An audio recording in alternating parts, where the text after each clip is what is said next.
Hello కళాకార్స్, welcome back to our channel. నా పేరు ప్రసన్న రాజేష్. ఈరోజు నేను DIY planter with coconut shells చూపిస్తున్నానండి. ఇది మా సిస్టర్ సౌజన్య చేసింది. ఇక్కడ ఫస్ట్ మనకు కావాల్సింది కోకోనట్ అంటే కొబ్బరి చిప్పలు ఉంటాయి కదా, ఇవి రెండు కొంచెం రౌండ్గా పగిలినవి రెండు తీసుకోవాలి. దీన్ని పైన ఒక శాండ్ పేపర్ తీసుకొని మొత్తం రబ్ చేస్తే ఇలాగా అదంతా స్మూత్గా వస్తుందండి. కింద న్యూస్ పేపర్ పెట్టుకుంటే అదంతా పొడి న్యూస్ పేపర్ మీద రాలుతుంది, క్లీనింగ్ చేయడం ఈజీగా ఉంటుంది. సో ఇలాగా సాఫ్ట్గా అవుతాయి అన్నమాట. ఇలా అవుతే మనకి పెయింటింగ్ చేయడానికి ఈజీగా ఉంటుంది. ఫస్ట్ అయితే కొంచెం పెద్దగా ఉన్నది పైన పెట్టుకొని కింద బేస్ కరెక్ట్గా సెట్ చేసుకొని ఇలా గ్లూ గన్తో స్టిక్ చేసుకోవాలండి. ఒకవేళ గ్లూ గన్ లేకపోతే మీరు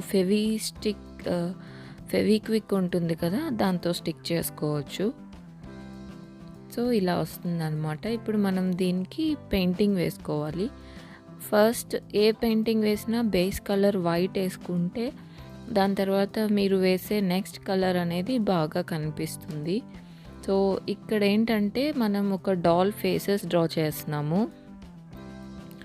ఫ్రంట్ ఒక కలర్, బ్యాక్ ఒక కలర్ అనమాట. పైన ఫేస్ వస్తుంది, కింద దానికి డ్రెస్ లాగా వస్తుంది. ఫస్ట్ ఇక్కడ హెయిర్ మనకి కొంచెం ఇలా షేప్ లాగా డ్రా చేసుకొని హెయిర్ లాగా డ్రా చేసుకోవాలి. ఈ డాల్స్ మీరు ఇంటర్నెట్లో సర్చ్ చేసిన కోకోనట్ షెల్ ప్లాంటర్స్ అంటే మీకు డిఫరెంట్ డిజైన్స్ ఐడియాస్ వస్తాయండి. మీకు నచ్చినట్టుగా మీరు డ్రా చేసుకోవచ్చు. కానీ ఈ కోకోనట్ షెల్స్తో ఇవి ఫైనల్గా చాలా మంచి లుక్ వస్తాయి. సో మా సిస్టర్ ఇక్కడ ఫ్రంట్ వచ్చి రెడ్ కలర్ సెలెక్ట్ చేసుకుంది. ఫస్ట్ వైట్ వేసి అది డ్రై అయిన తర్వాత దాని మీద రెడ్ వేసుకుంది అనమాట కింద డ్రెస్కి. పైన ఫేస్కి ఏమో ఫస్ట్ అలా హెయిర్ లాగా బ్లాక్తో వేసి తర్వాత డీటెయిల్స్ అంటే మనకి ఫేస్కి ఐస్, నోస్ అవి బ్లాక్తో డ్రా చేసుకోవాలి. అండ్ బ్యాక్ సైడ్ వచ్చి తను గ్రీన్ వేసింది అనమాట డ్రెస్. అంటే ఫ్రంట్ ఒక డాల్, బ్యాక్ ఒక డాల్ లాగా ఉంటుంది అని చెప్పి ఇలా టూ సైడ్స్ డిఫరెంట్గా పెయింట్ వేసింది.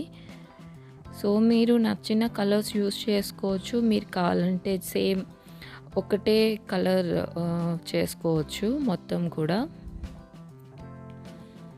సో ఇలాగ మొత్తం పెయింట్ వేసుకొని అది డ్రై అయ్యే వరకు దాన్ని 1 day వదిలేస్తే మొత్తం డ్రై అయిపోతుంది. ఇంకా డ్రెస్ని మీకు నచ్చినట్టు ఎలా అయినా డెకరేట్ చేసుకోవచ్చండి. డాట్స్, లైన్స్ లాగా అలాగా నెక్లో బౌ పెట్టి ఇలాగ డిఫరెంట్గా మీరు రెడీ చేసుకోవచ్చు.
సో ఇలా మొత్తం పెయింట్ అయ్యి డ్రై అయిన తర్వాత దీనికి జడల్లాగా తను వూల్తో అల్లిందండి. ఫస్ట్ మీరు వూల్ని తీసుకొని మీకు కావాల్సిన సైజు 2 సైడ్స్కి సరిపడేలాగా ఇలాగ ఒక కార్డ్బోర్డ్కి చుట్టుకుంటే మనకి ఈజీగా ఉంటుందన్నమాట. ఇలాగ కొంచెం వూల్ తీసుకొని దాన్ని 3 పార్ట్స్గా డివైడ్ చేసి మనం నార్మల్గా జడ ఎలా అల్లుతామో అలా అల్లుకుంటే మనకి జడ రెడీ అయిపోతుందన్నమాట. దాన్ని కరెక్ట్గా మెజర్ చేసుకొని ఆ డాల్కి అటొకటి ఇటొకటి మనం గ్లూ స్టిక్తో స్టిక్ చేసుకోవాలి.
ఇలాగా ఈజీగా మనకి క్యూట్గా ఈ డాల్ రెడీ అయిపోయిందండి. మీరు దీన్ని డైనింగ్ టేబుల్, డ్రెస్సింగ్ టేబుల్ మీద అక్కడ ఆర్గనైజర్లా కూడా యూస్ చేసుకోవచ్చు. కీస్, ఇయర్ రింగ్స్ అవి వేసుకోవడానికి, లేదంటే మనీ ప్లాంట్, టర్టిల్ వైన్ ఇలాగా ప్లాంట్స్ వేసుకోవచ్చు. సో వీడియో నచ్చితే తప్పకుండా లైక్ చేయండి.